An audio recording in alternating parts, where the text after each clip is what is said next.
और ये भगवान की चर्चा इतनी महत्वपूर्ण चर्चा है। मनुष्य दुखी होता है तो कहता है भगवान मेरा दुख दूर करो। जब मनुष्य सुखी होता है तो भगवान से कुछ नहीं कहता है। भगवान पूछता है अब भी तो कुछ कहे, तो कहता है अब तू अपना काम कर, मुझे जो चाहिए वो मिल चुका है, इसमें इंटरफेयर मत कर, डिस्टर्ब मत कर। भगवान कोई हो ठीक कर दूंगा फिर मैं। आदमी भगवान को भी आंख दिखा सकता है, मतलब निकल जाने के बाद बड़ा खिलाड़ी आदमी है। समुद्र में एक जहाज जा रहा था। जहाज बहुत माल से भरा हुआ था। हजारों लोग उस जहाज में बैठे थे, बड़े बड़े सेठ बैठे थे।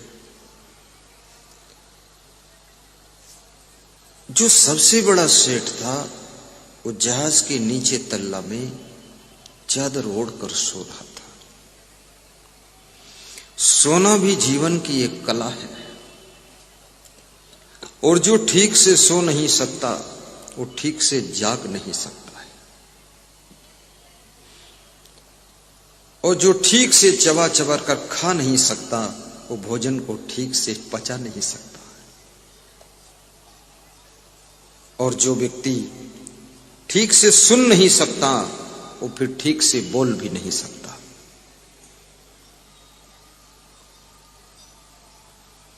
और जो महिला अपने घर को ठीक से संभाल नहीं सकती वो महिला अपने जीवन में कभी सुख पा नहीं सकती।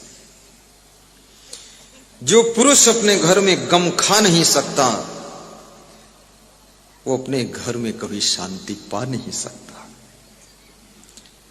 गम खाने वाले लोग पूर्ण राम होते हैं, कम खाने वाले लोग कम बीमार होते हैं, अधिक खाने वाले लोग कभी स्वस्थ नहीं रहते हैं, बिल्कुल ना खाने वाले लोग जिंदा नहीं रहते हैं, वो मर जाया करते हैं।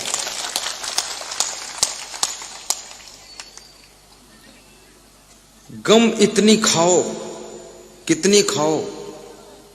कुछ लोग कहते हैं मैं कितनी गम खाऊंगा, बहुत गम खा लिया, अब मैं बर्दाश्त नहीं कर सकता। तो उनसे मैं पूछता हूं गम खाने से क्या पेट भर गया है? अगर तुम 10 दिन गम खा सकते हो तो 10 महीने भी गम खा सकते हो, और 10 महीने गम खा सकते हो तो ये पूरी जिंदगी भी गम खा करके बिता सकते हो। और जो गम खा सकता है उसकी जिंदगी की गम कम हो जाती है, जो गम नहीं खाता है वो व्यक्ति खुद वहां से कम हो जाता है। राजनीति में गम नहीं खा पाओगे तो पार्टी से कम हो जाओगे, आश्रम में गम नहीं खा पाओगे संतों की टोली से कम हो जाओगे, और घर में गम नहीं खा पाओगे तो घर से बाहर हो जाओगे, और बिजनेस में गम नहीं खा पाओगे तो ग्राहकों से दूर हो जाओगे, और जहां तुम गम खा लोगे वहां जो मनोकामना है वो सब पूर्ण हो जाएगी और जीवन धन्य होगा। परशुराम ने गालियां दिया, राम ने गम खाया, राम पूर्णावतार माने गए, राम के मंदिर बने, पूजा हुई, और परशुराम पूजा से आउट कर दिए गए। याद रखना, गाली बकने वाले व्यक्ति का, क्रोध करने वाले व्यक्ति का ग्राफ गिर जाता है, और गाली सहने वाले व्यक्ति का ग्राफ ऊंचा हो जाता है, इसलिए गम खा लेता। और गाली देने में स्त्रियां बहुत होशियार होती है। ये तो इतनी कलाकार है, सौभाग्य है जो इसको इंग्लिश नहीं आती है, फिर भी बिहारी भाषा में ऐसा तड़तड़ तड़तड़ बोलती है। मैंने 1-2 बार सुना हूं इनका सब। मैंने कहा धन्य हो देवी, प्रचंड अवतार।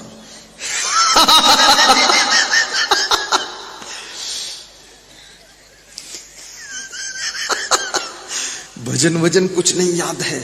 अब गाली कभी, गाली की कोई किताब नहीं छपी, गाली का क्लास नहीं होता, गाली की ट्रेनिंग नहीं होती, लेकिन ये पेट के अंदर जब माँ के बच्चा आता है वो सारी खुराफात लेकर पैदा होता है। बस छोटे छोटे बच्चे गाली देते हैं।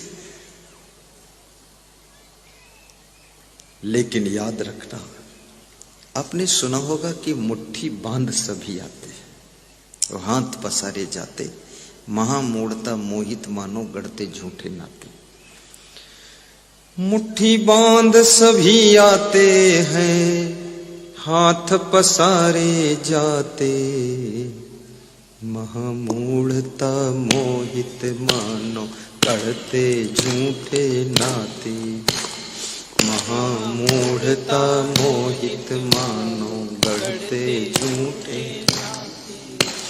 हो मुट्ठी बांध सभी आते हैं, हाथ पसारे जाते, हाथ पसारे जाते, हाथ पसारे जाते।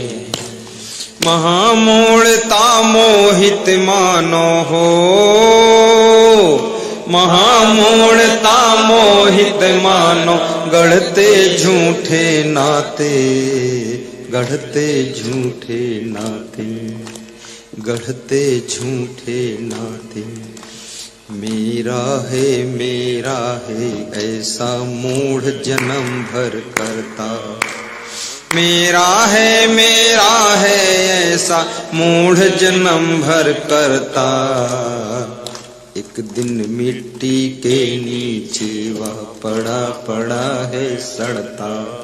गाओ और ताली बजाओ मधुर मधुर। एक दिन मिट्टी के नीचे वह पड़ा पड़ा है सड़ता।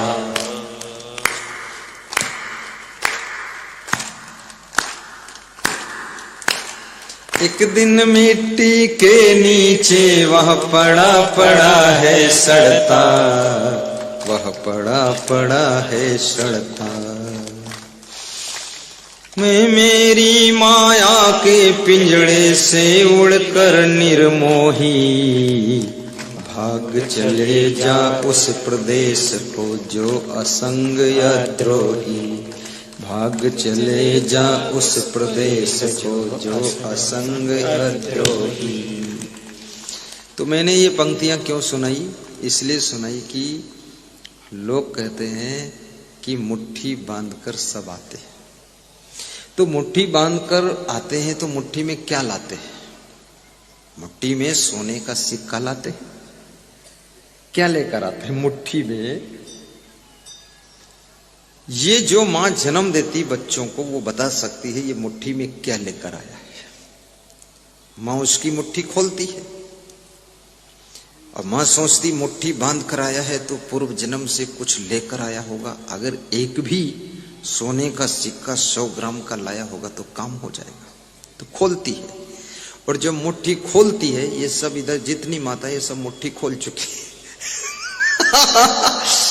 और जब मुट्ठी खोलती है तो इसको बड़ा आश्चर्य होता है, उसमें केवल मैल निकलता है। मैल, न सोने का सिक्का न चांदी का सिक्का, उसमें मैल निकलता मुट्ठी के अंदर।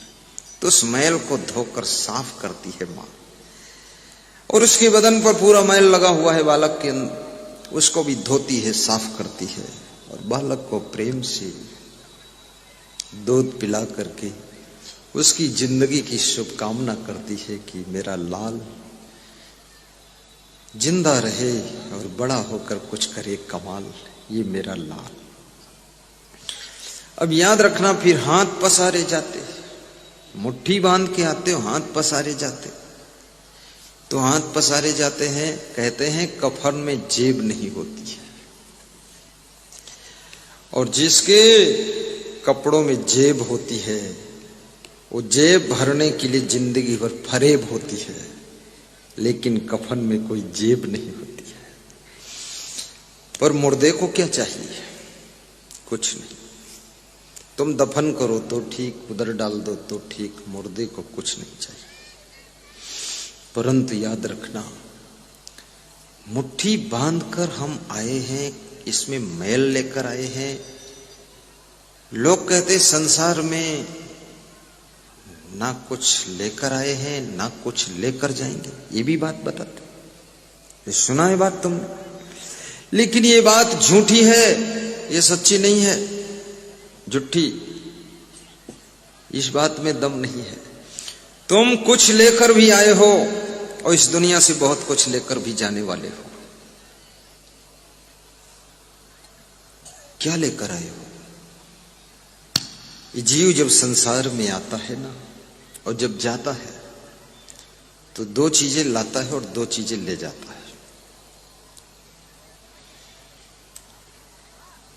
पाप और पुण्य के संस्कार लेकर हम आते हैं और यहां जिंदगी भर जितना हम पाप पुण्य करते हैं, मरते समय फिर पाप पुण्य के संस्कार ही लेकर ये आत्मा जाती है।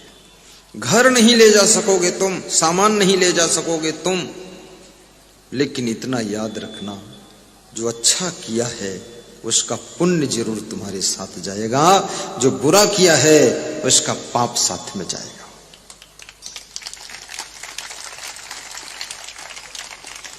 एका पापानि कुर्ते फलम भोगते महाजना, भोक्तारो विप्रमोच्यन्ते कर्ता दोषेण लिप्यते।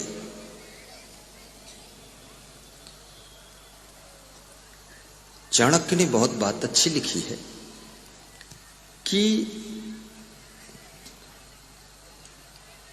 चाणक्य कहते हैं मनुष्य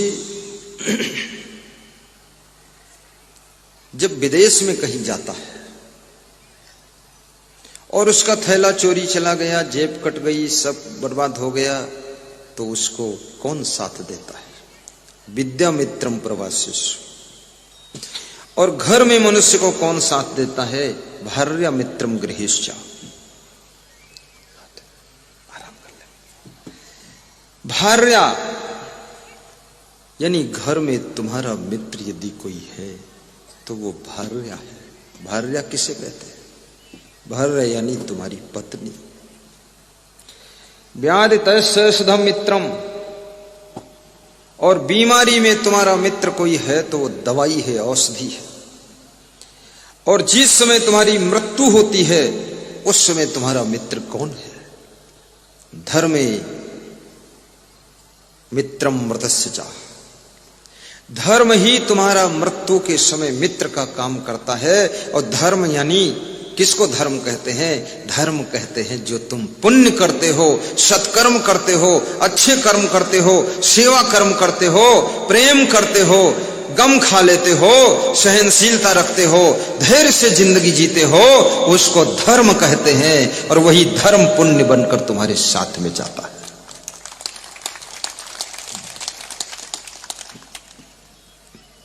तुम्हें एक आपको कथा सुना रहा था। कौन सी कथा थी, कोई बता सकता?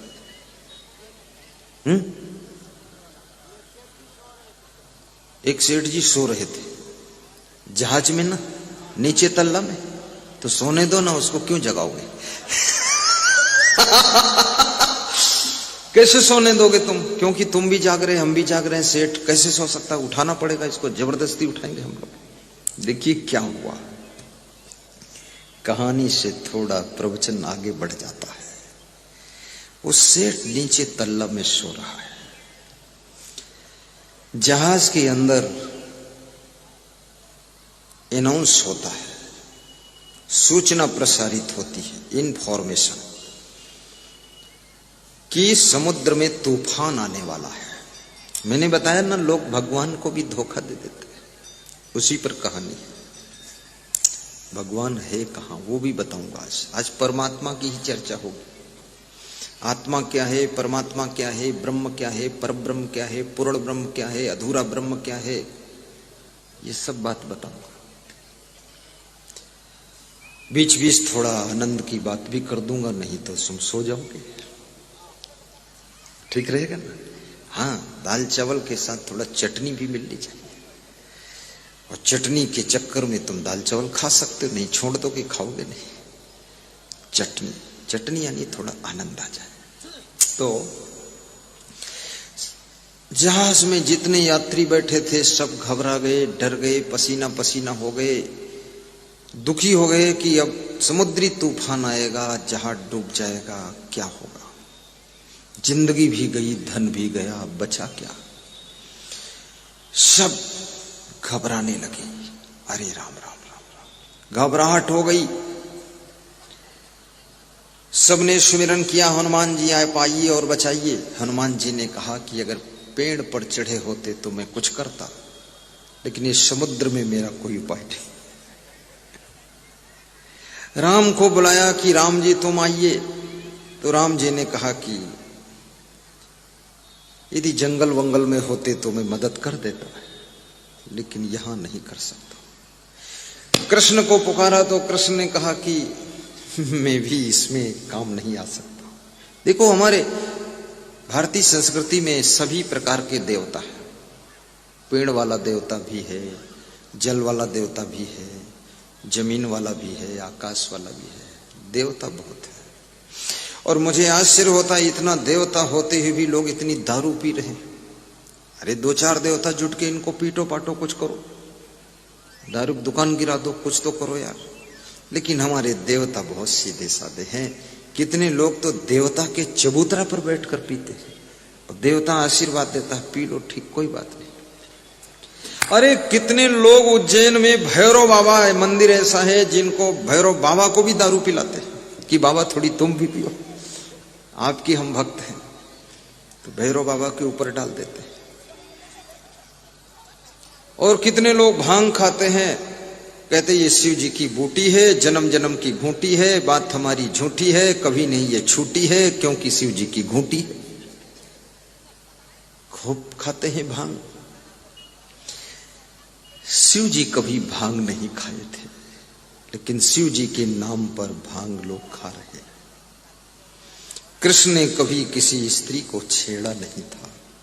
आज लोग झूठे कृष्ण बन करके, कृष्ण तो उस व्यक्तित्व का नाम है जिसके आसपास में संयम, नियम, त्याग, वैराग्य झूमता रहता है, वह व्यक्ति कृष्ण है। कृष्ण ने इस तरह सबको भक्ति सिखाया था, भक्ति में नृत्य कराया था और सबको भक्ति में डुबाया था। लेकिन कृष्ण बहुत चरित्रवान व्यक्ति थे।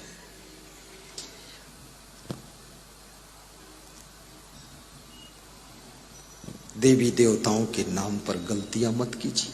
देवी देवताओं के नाम पर बलि प्रथा का अंत कीजिए। देवी देवताओं के नाम पर, अल्लाह ताला के नाम पर कुर्बानी भी मत कीजिए। याद रखना, कुर्बानी करना है तो अपनी सबसे प्रिय चीज की कुर्बानी करनी चाहिए। बलि देना है तो अपने सबसे प्रिय चीज की बलि करनी चाहिए। तुम्हारा सबसे प्रिय कौन है? क्या बेटा तुम्हारा प्रिय है? नहीं। अगर बेटा प्रिय होता तो बेटे ने 1000 बार कह दिया कि दारू छोड़ दो, तुम दारू छोड़ देते। तुम्हारा बेटा नहीं तुमको प्रिय है, न पत्नी प्रिय है, न पति प्रिय है, तुम्हारी आदतें तुमको सबसे ज्यादा प्रिय है। इसलिए दारू की बलि कर दो, अहंकार की बलि कर दो, क्रोध की बलि कर दो, और कुर्बानी करना है तो लोभ और मोह की कुर्बानी कर दो। ज्ञान की तलवार उठा करके इन बुराइयों को टुकड़ा टुकड़ा कर दो। ये सबसे बड़ी कुर्बानी होगी, बलि होगी। नीचे तल्ला में सोए हुए सेठ को भी पता नहीं है क्या होने वाला है। आपको किसी दुर्घटना का, किसी आने वाली आपत्ति का, विपत्ति का, आने वाले दुख का कुछ पता ना हो तो तुम निश्चिंत सोते रहते हो। और यदि तुमको 1 महीना पहले से खबर कर दी जाए कि इस दिन ये होने वाला है, तो जिस दिन होने वाला है उससे 1 महीना पहले ही नींद तुम्हारी भंग हो जाएगी और टेंशन, चिंता सवार हो जाएगी कि अब क्या करना चाहिए। बहुत कठिन काम है। इसलिए जो लोग गलत काम करते हैं ना, तो जिस दिन से गलत काम करते उसी दिन से वो डरते रहते, घबराते रहते कि ये मेरा ये गलत काम का किस रोज उजागर ना हो जाए, पकड़ा ना जाऊं। बड़ी घबराहट अंदर रहती।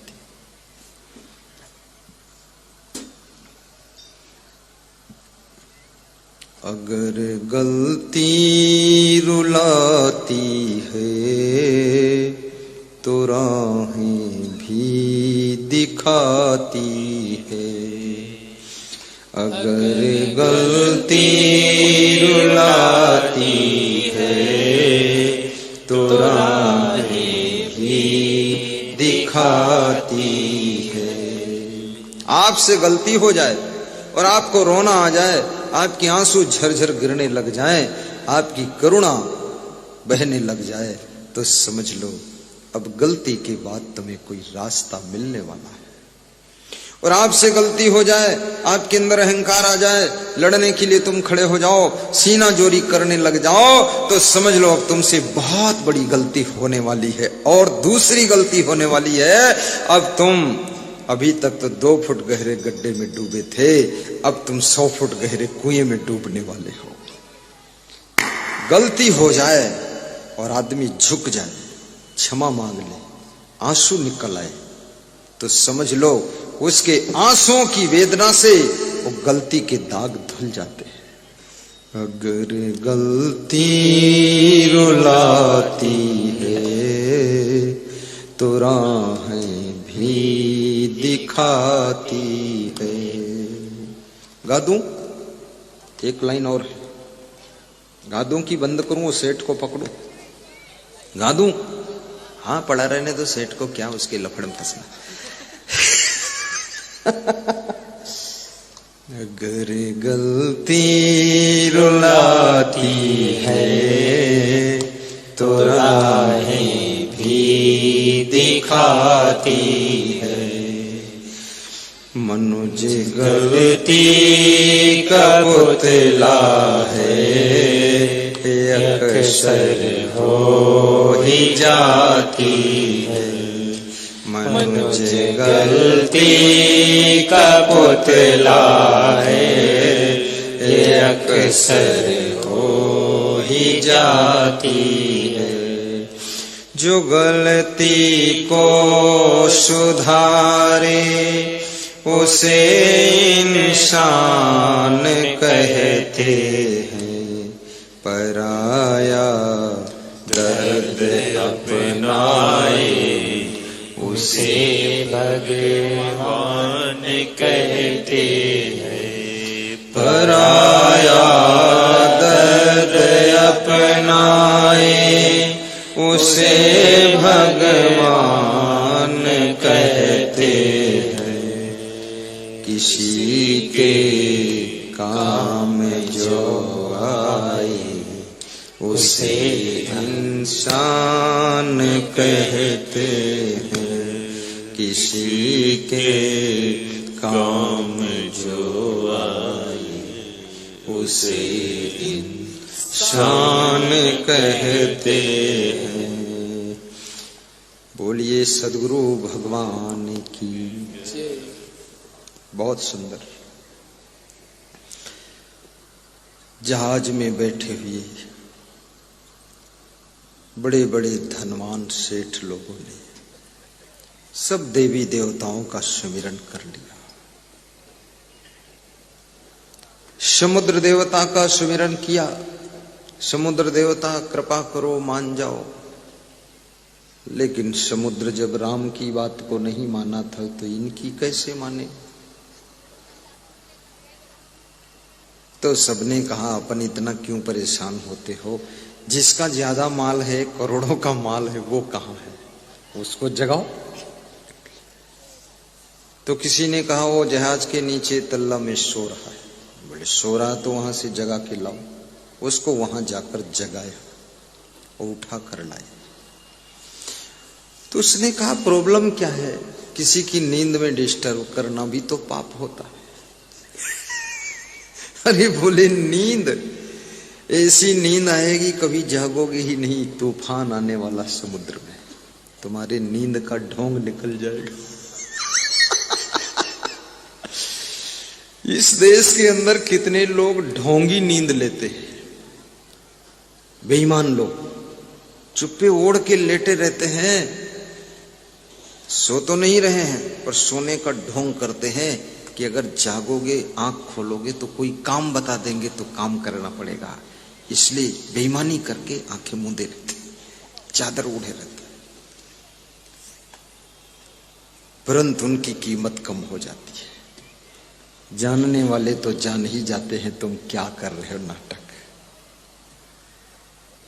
ईमानदारी की नींद लो, ईमानदारी से जागो। और जहां दिन भर तुमने बहुत बड़ा काम किया है तो लास्ट में एक छोटा सा काम और करने का मौका हो तो उसको भी कर दो। एक बिल्डर बहुत बड़ी बिल्डिंगें बनाता था किसी बड़े शहर में। बड़ी मजेदार कथा है, आज सुनाऊं कि कल सुनाऊं? आज ही सुना देता हूं, कल और दूसरा सुनाऊंगा। तो उस बिल्डर के पास में सैकड़ों राजगीर मिस्त्री, सैकड़ों हजारों की संख्या में लेबर काम करते थे। मल्टी बिल्डिंग, बंगला, डुप्लेक्स, ऐसे हाउस बनाता था। तो एक उसके पास में राजगीर मिस्त्री काम करता था। वो करीब 40 साल से काम कर रहा था।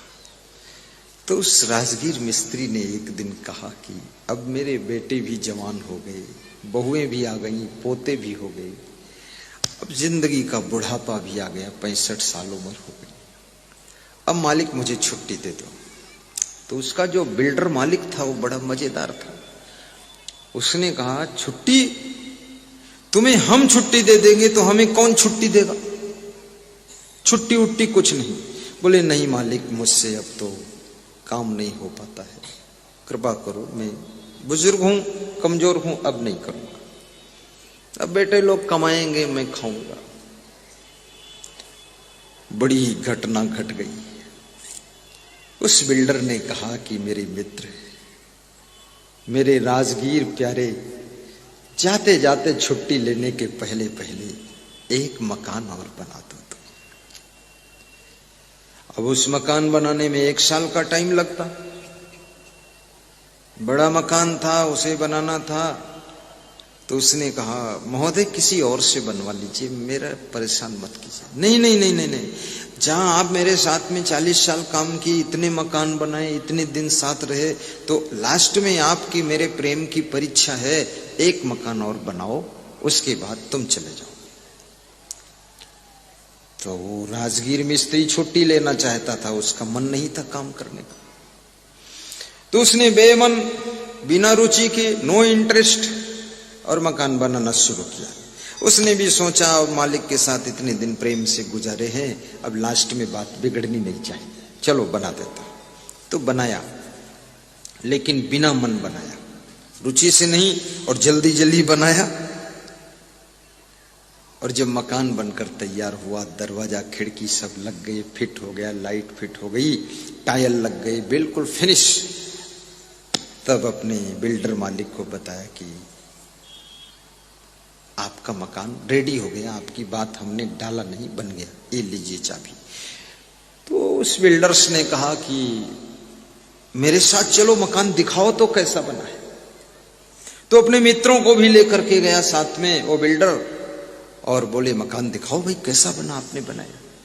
हाँ, अरे चलो ठीक, आपने अच्छा बनाया, ये चाबी लाओ। हमें चाबी ले लिया और गुरु का नाम लेकर ध्यान लगाया, 2 मिनट आंख खोला, और वो चाबी लेकर बिल्डर ने उस राजगीर मिस्त्री के हाथ पर रख दी।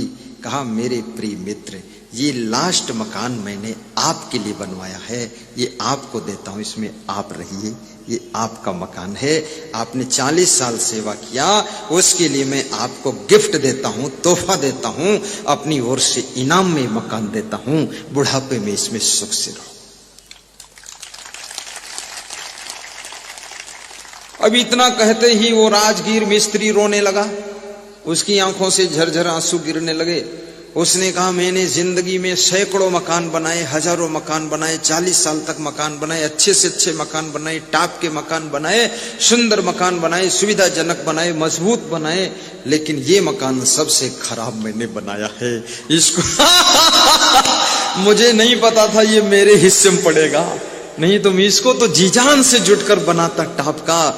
तो बिल्डर्स ने कहा कि मेरे मित्र, जो आदमी खराब काम करता है उसके हिस्से में ही वो खराब आता है, इसलिए जिंदगी में सब अच्छा काम करना चाहिए, कोई काम बिगाड़ना नहीं चाहिए।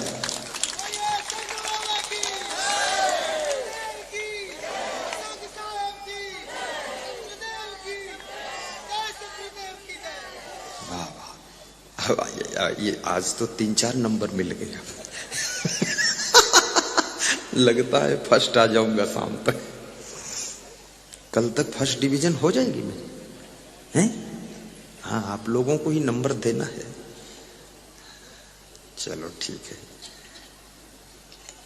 मंगल भवन या मंगल हारी, गाइए।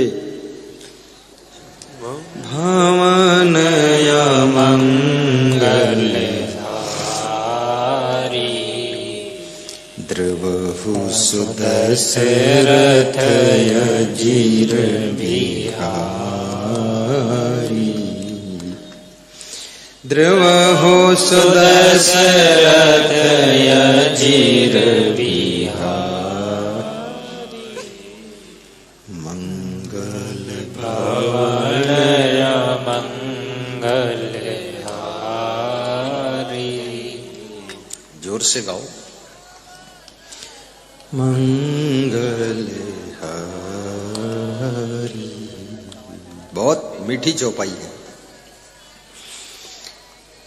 मंगल भवन या मंगल हारी, द्रवहु सुदशरथ अजीर बिहारी, द्रवहु सुदशरथ अजीर बिहारी, मंगल भवन या मंगल हारी। आप घर बनाना, लेकिन घर को मंगल भवन बनाना। आपके घर में कभी दंगल ना हो, दंगल यानी लड़ाई ना हो। जिसके घर में दंगल है उसके घर में अमंगल है, और जिसके घर में मंगल भवन, घर में सत्संग है, भक्ति है, गुरु की महिमा एक दूसरे को सुनाते हैं कि मेरे गुरु ऐसे हैं, मेरे गुरु वैसे हैं। गुरु महिमा। मैं निवेदन करूंगा, गुरु की महिमा भी सुनाया करो। कभी कभी अपने पति से कहा करो मेरे गुरु बहुत अच्छे हैं, चलो दर्शन करो। कभी अपनी पत्नी को बताओ मेरे गुरु का दर्शन करो, तुम भी गुरु बना लो। कभी अपने बेटों को समझाओ।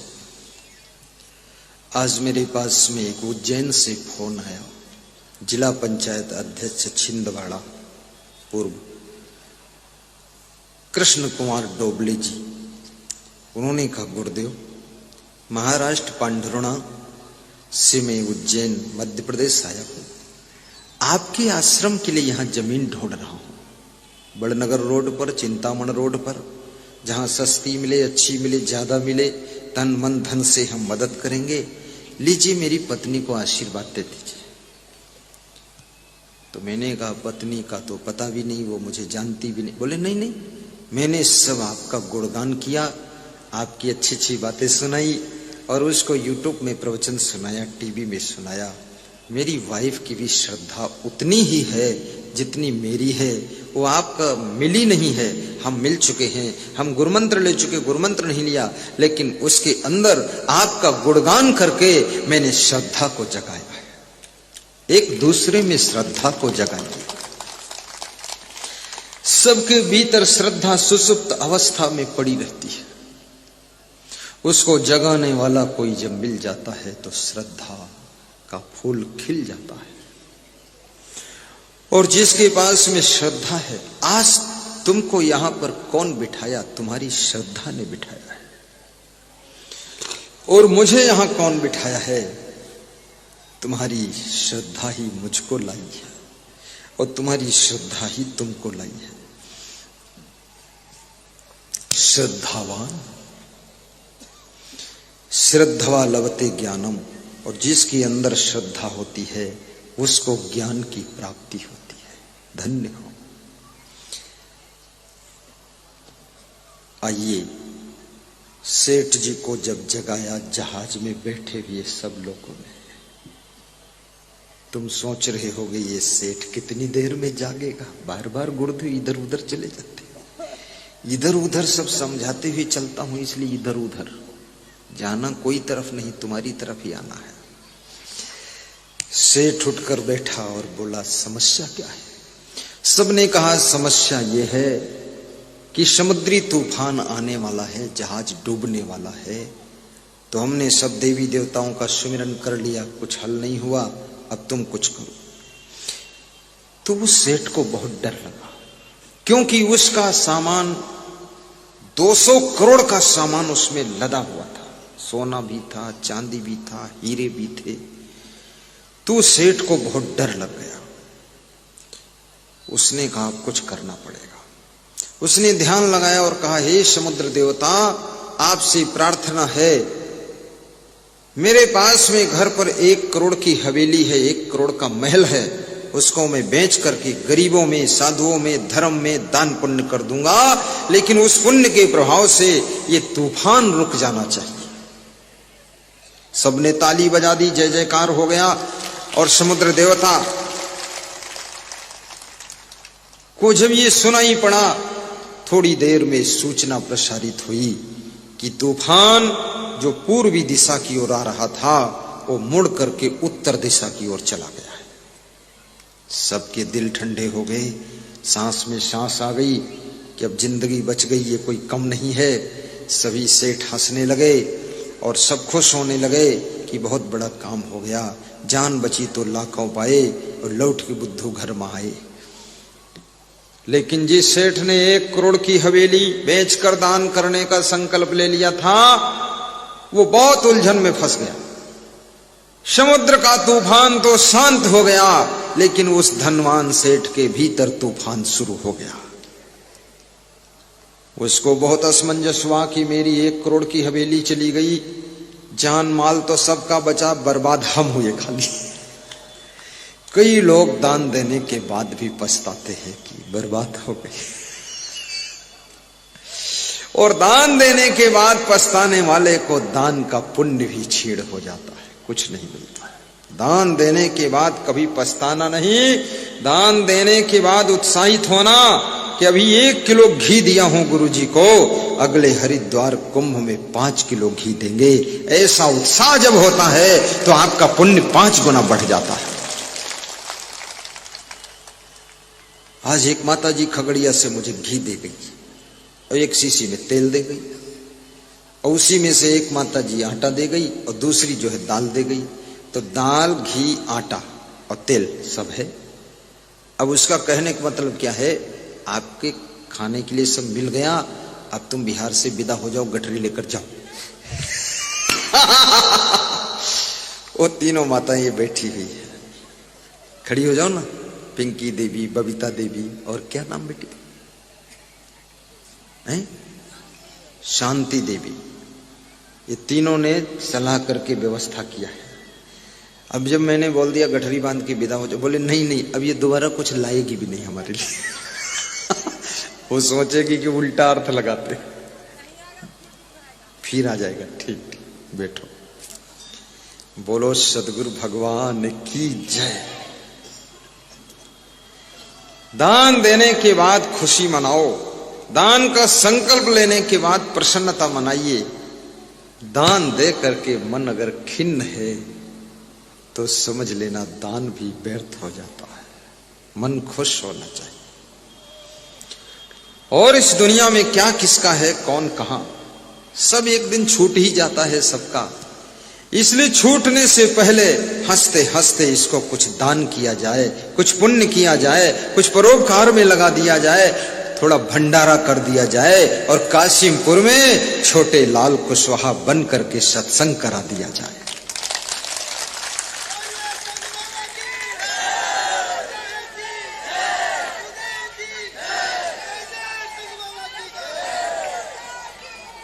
बस अब हम 3rd पास हो गए, अब 2nd आएंगे।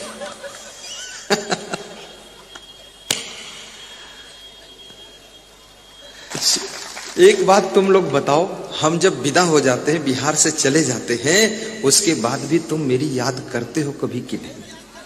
बहुत याद। खेत में काम करते करते भी कहते हो कि महाराज जी हंसते खूब है, मजा, ऐसा करते हो बातें। और ये भी याद रखना, तुम्हारी याद हम भी 15 दिन बाद करते ही हैं कि बिहार में ऐसा था वैसा था, बहुत अच्छा लगा, वहां मालपुआ खाए थे, वहां रसपुआ खाए थे, वहां जनरेटर खटखट खटखट कर रहा था। हम लोग भी याद करते हैं।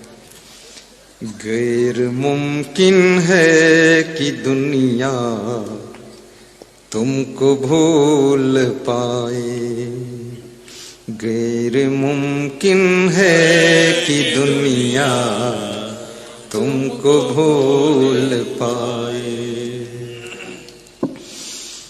आपके ही प्रेम में हम, आपके ही प्रेम में हम सभी भक्त डूब जाएं।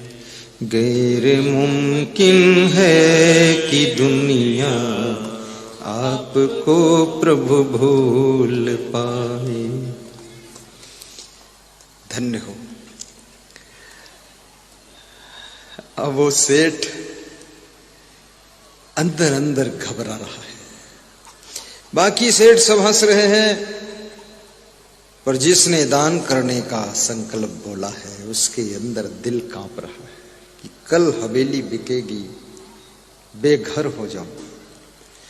जहाज किनारे तट पर लगा, माल उतर गया, वो सेठ भी घर को आ गया, सब अपने अपने घर चले गए। रात में जब पहुंचा, उसकी पत्नी ने चेहरा देखा तो कहा, इतना टेंशन का चेहरा कभी नहीं देखा था, क्या हुआ पति देव? अगर धर्म पत्नी है तुम्हारी पत्नी तो तुम्हारे चेहरे को देखते ही तुम्हारे दुख सुख को रीडिंग कर लेती है, तुम्हारे संकोच को रीडिंग कर लेती है।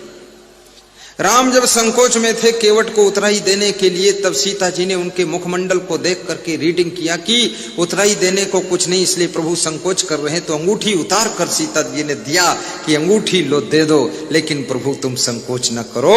सीता जैसी नारी अपने पति के संकोच को दूर करने के लिए अपनी अंगूठी और जेवर भी दे देती है,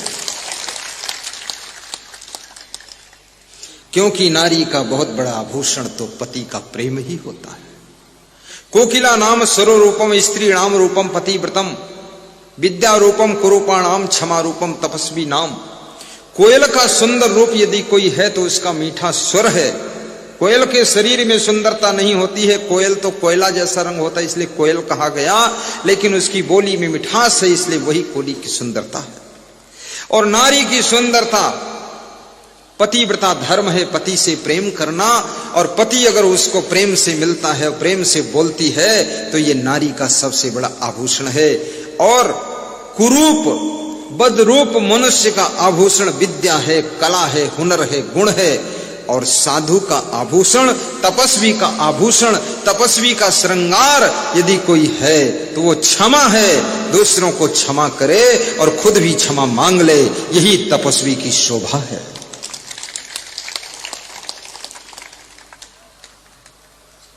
कोकिला नाम स्वरूपम स्त्रीणाम रूपम पतिव्रतम, विद्या रूपम कुरूपाणाम क्षमा रूपम तपस्वी नाम।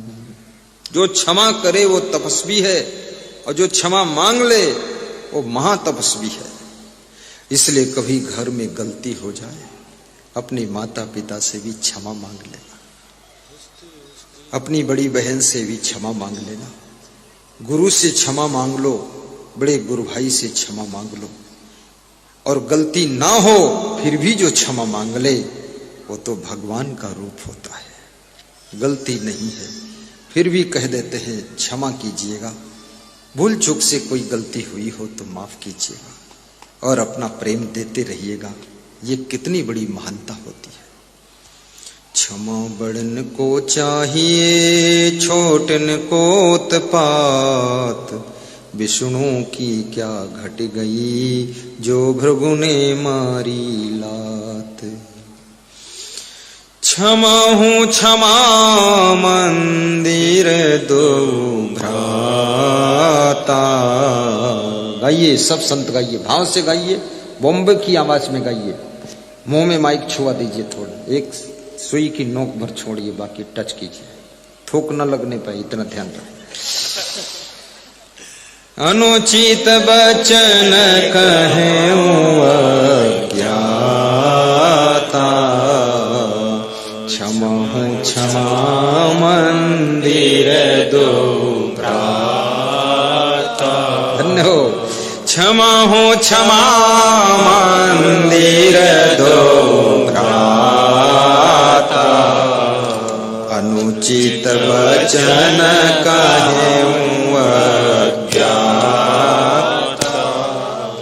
क्षमा हो क्षमा मंदिर दो भ्राता। धन्य हो राम।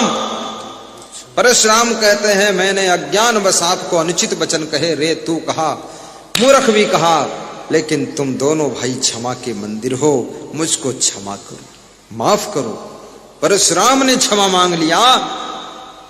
जो स्वयं अंशावतार भगवान माने जाते हैं, आज का इंसान क्षमा मांगने में संकोच करता है, और जो क्षमा मांगने में संकोच करे तो समझ लो अहंकार से भरा हुआ घड़ा है, अन्यथा दौड़कर क्षमा मांग लेता। क्षमा हो क्षमा मंदिर दो भ्राता, अनुचित वचन कहेऊं अज्ञाता। बहुत अच्छी कथा है। आइए, सेठ जब अपने घर पहुंचा, उसकी पत्नी ने देखा कि सेठ के चेहरे पर दुख है। आपके दिल के अंदर जो होता है चेहरे पर झलकने लग जाता है। Face is the index of all. सेठ ने कहा चिंता इतनी बड़ी है कि सुबह तेरे को हवेली खाली करना पड़ेगा। ये मकान बिकेगा, निकलना है इसमें से। तो सेठानी ने कहा रात में तो नहीं खाली करना है। बोले रात में नहीं खाली करना। तो बोले रात भर तो निश्चिंत सोइए, जब सवेरे खाली करना होगा तो खाली कर देंगे। ये हवेली तुमने बनाया है कि हवेली ने तुमको बनाया है सेठ जी, बताओ। तो सेठ ने कहा हवेली मैंने बनाया है।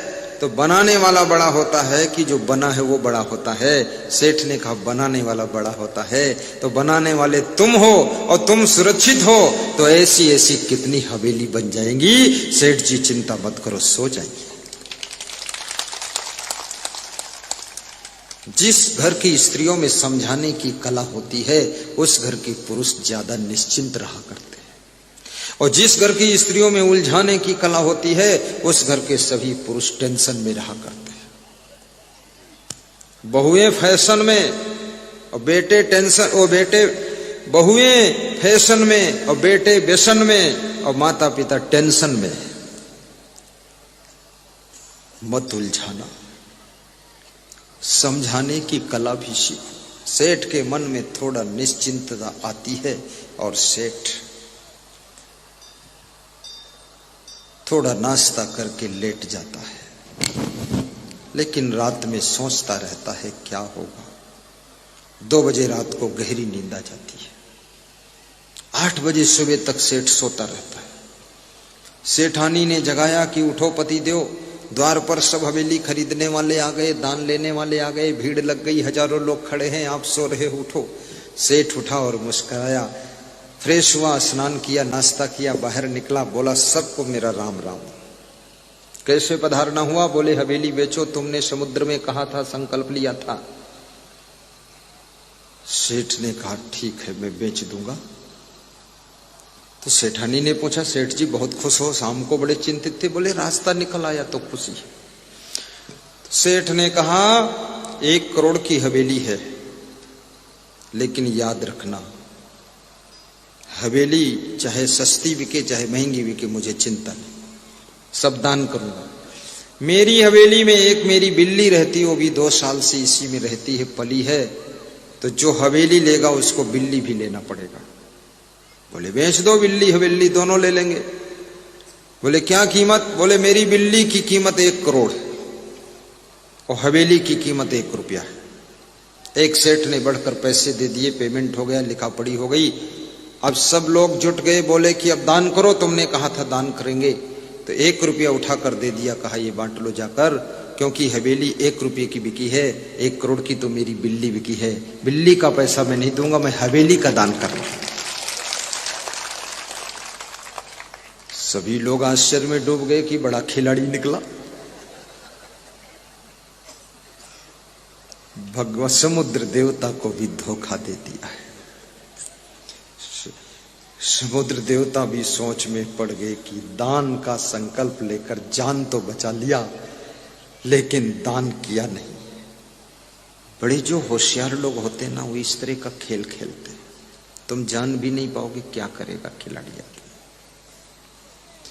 लेकिन तुम ऐसा कभी मत करना, सच्चे मन से दान पुण्य करना। कभी जरूरत पड़े रक्तदान भी करना, आवश्यकता पड़े जन सेवा के लिए, भक्तों की सेवा के लिए, तो मेरे भाइयों बहनों श्रम दान भी करना। जरूरत पड़े अन्न दान भी कीजिए, वस्त्र दान भी कीजिए, धन दान भी कीजिए। और ज्ञान दान से बड़ा दान कोई नहीं होता है, और जिसके माध्यम से ज्ञान दान हो वो बहुत पुण्यात्मा होता है। आज हमारे काशिमपुर वासियों की ओर से श्री छोटे लाल जी के संकल्प से ज्ञान दान का सुखद सत्संग समागम चल रहा है, जिससे आज करीब करीब 14,000 लोग यहां रात्रि के बेला में ज्ञान का रसपान कर रहे हैं। ये ज्ञान दान का समागम है। क्षमा दान भी कीजिए, प्राण दान, जीवन दान, प्रेम दान, भूमि दान, ये सभी दान का बड़ा महत्व है। आइए, सेठ जी मुस्करा रहे हैं। दान लेने वाले जब 1 रुपया पाते हैं, 1 रुपये में 1000 लोग क्या बांटेंगे, वो पछता रहे हैं। और बाकी जो सेठ खरीदने के लिए हवेली आए थे, वो भी सिर पीट कर हंस रहे हैं कि बड़ा चालाक आदमी है, हवेली भी बेच लिया और बिल्ली भी बेच लिया और पैसा 1 रुपया दे दिया। 1 करोड़ की बिल्ली और 1 रुपये की हवेली। चतुराई चूल्हे पड़ी, ना पूर पर्यो आचार, सदगुरु सी परिचय बिना चारो वरण चमार।